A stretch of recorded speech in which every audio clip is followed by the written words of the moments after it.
Avui tinc preparada una sorpresa. Ah, sí? Sí. Hombre. Tenim un convidat avui.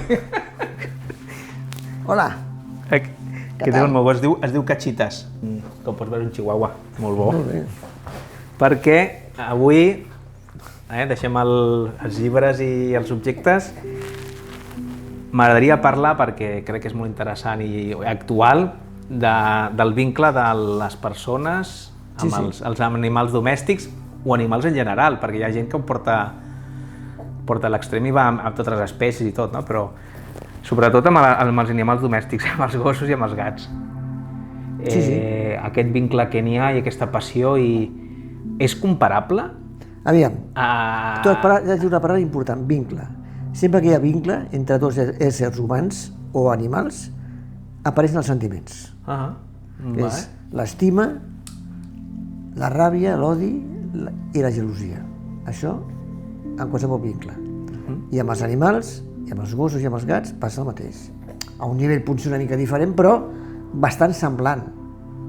Bastant semblant. D'entrada, una cosa que és molt interessant, i sobretot amb els gossos, també amb els gats, és que de seguida que arriben a un espai, una casa, decideixen, en poc temps, bastant ràpidament, qui serà l'amo, qui serà el cuidador. O sigui, el referent, una miqueta. El referent, que pot ser el que doni el menjar, no, és una cosa bastant psicològica, és una captació, és una connexió, no és tant només el menjar, sinó és un tema. I a partir d'aquell moment, qualsevol persona que interfereixi es molestarà, té una gelosia. Ah, carai. Per això allò que diuen, vaig apropar-me, no sé què, i es posa nerviós o ve cap a tu... Encara que sigui que visqui a la mateixa casa. Has deixat tocar, però l'altre és l'amo. Vale. O sigui, entenc que d'alguna manera el posa com el líder de la manada o algú així, no? Pot ser que probablement d'alguna manera l'identifiqui com el que mana i el que marca el d'allò, no?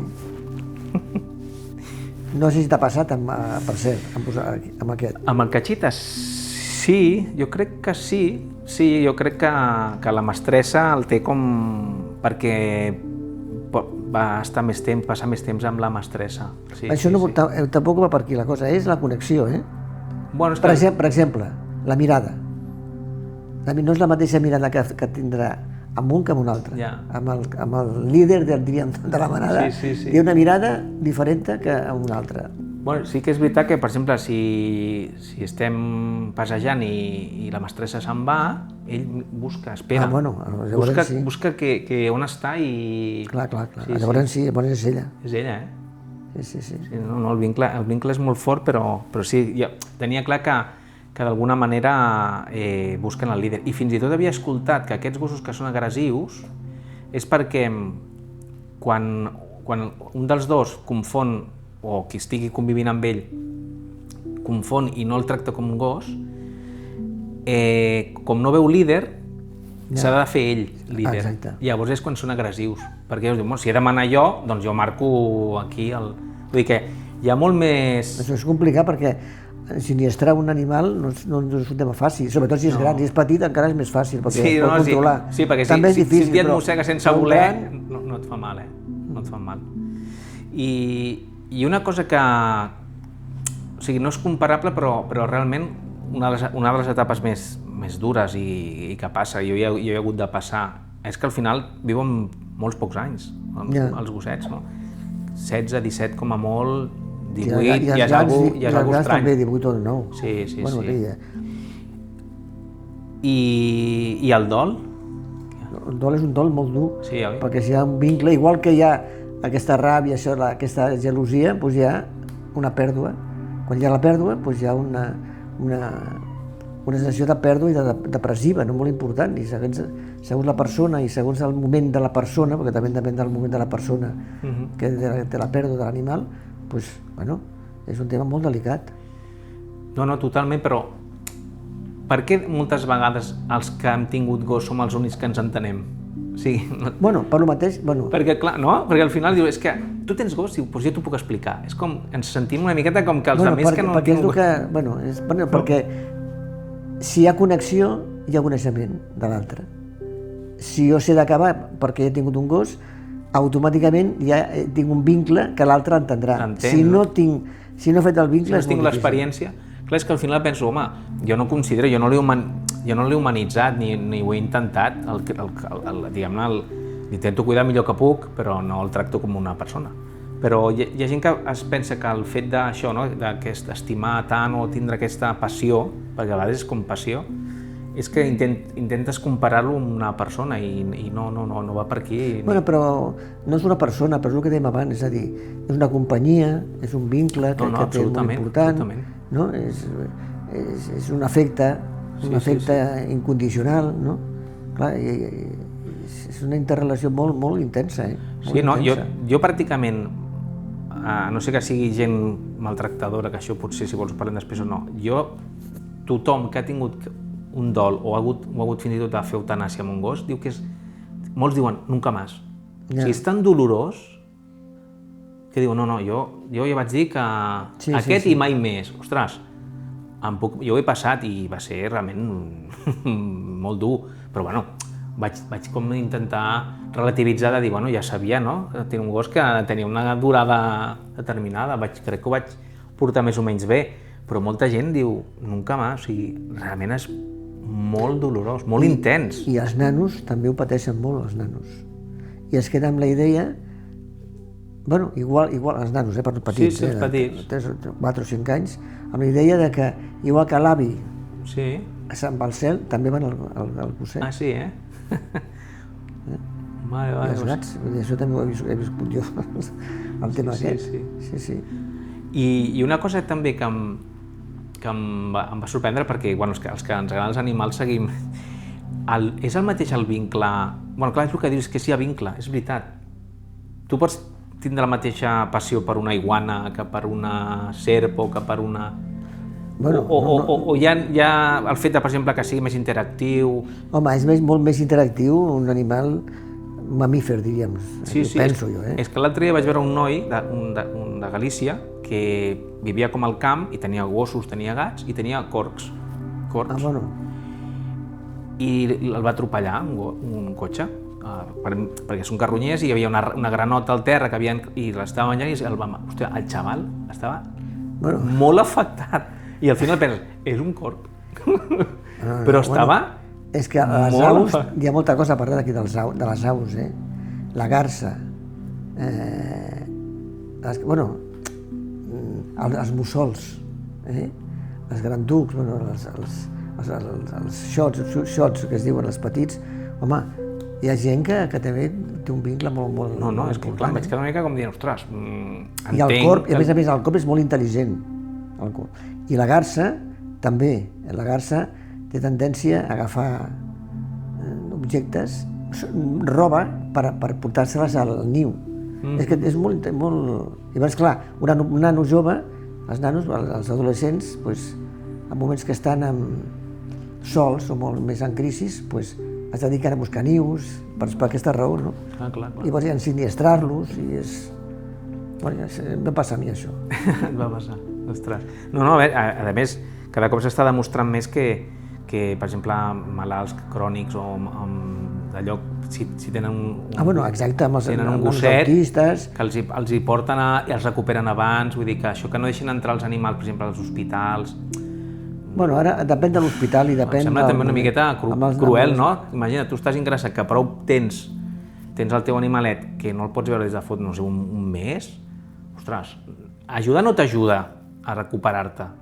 I s'ha demostrat que si el porten i té vincle i tal...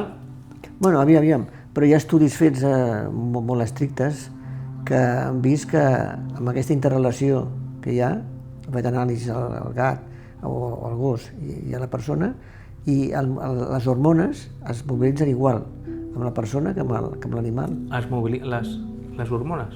Sí, el tipus hormonal, l'oxitocina i algunes hormones, vull dir, es mobilitza igual que si fos un contacte humà.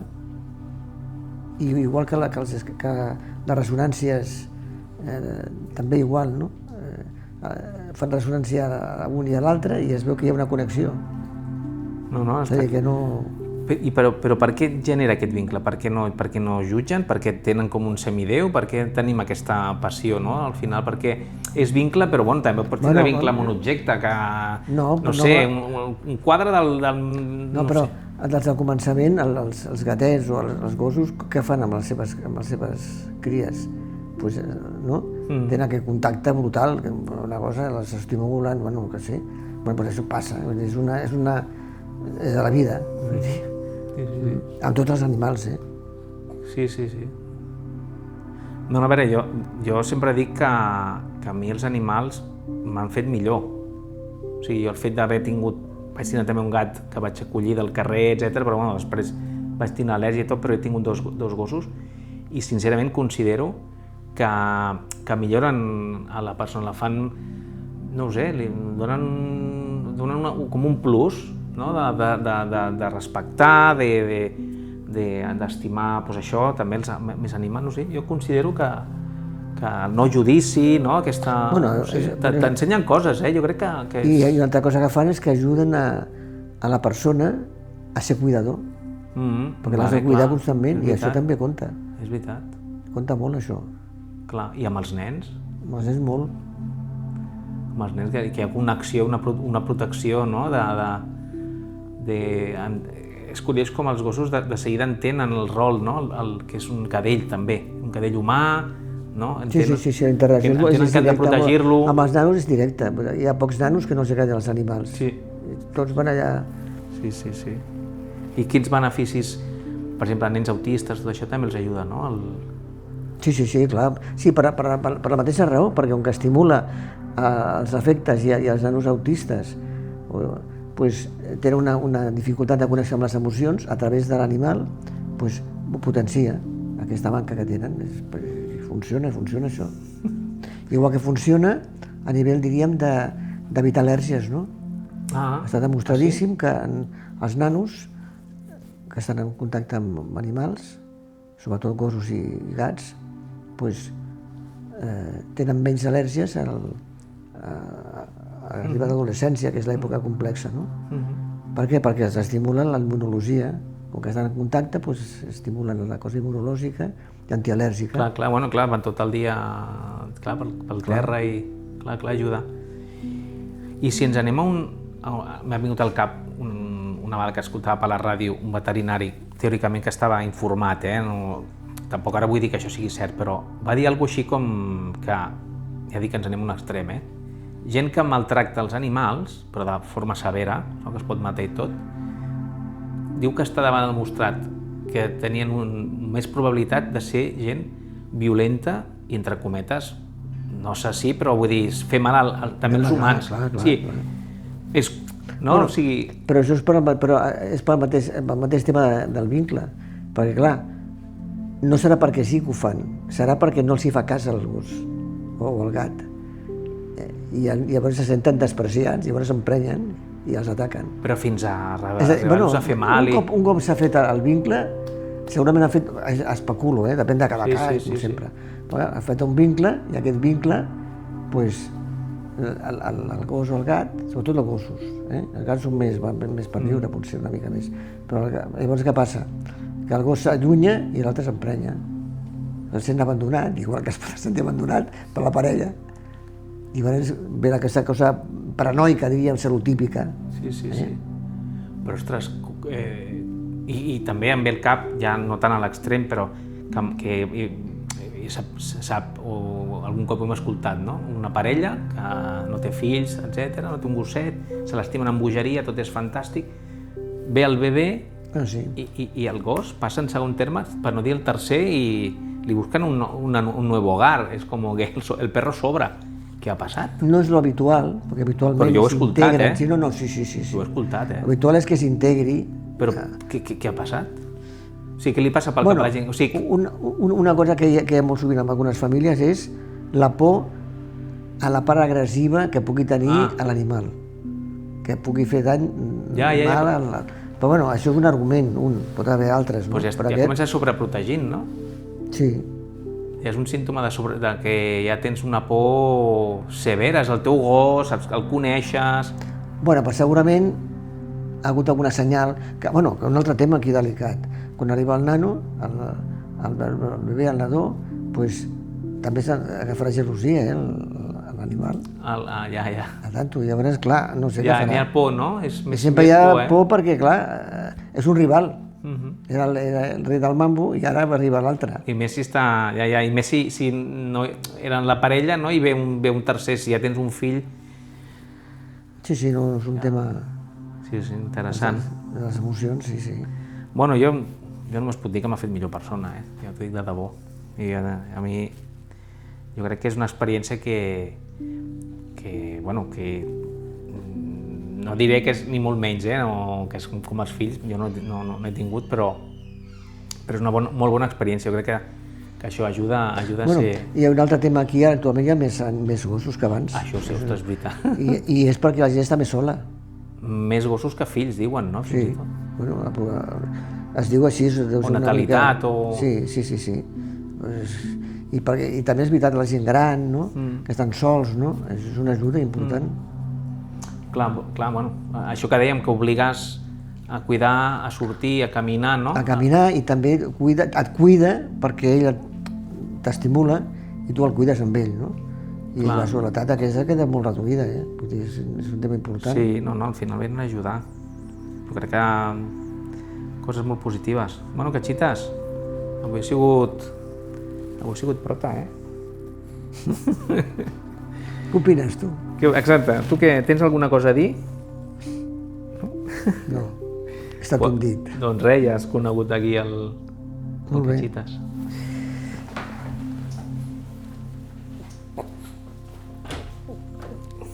Bueno, s'ha portat molt bé. Sí.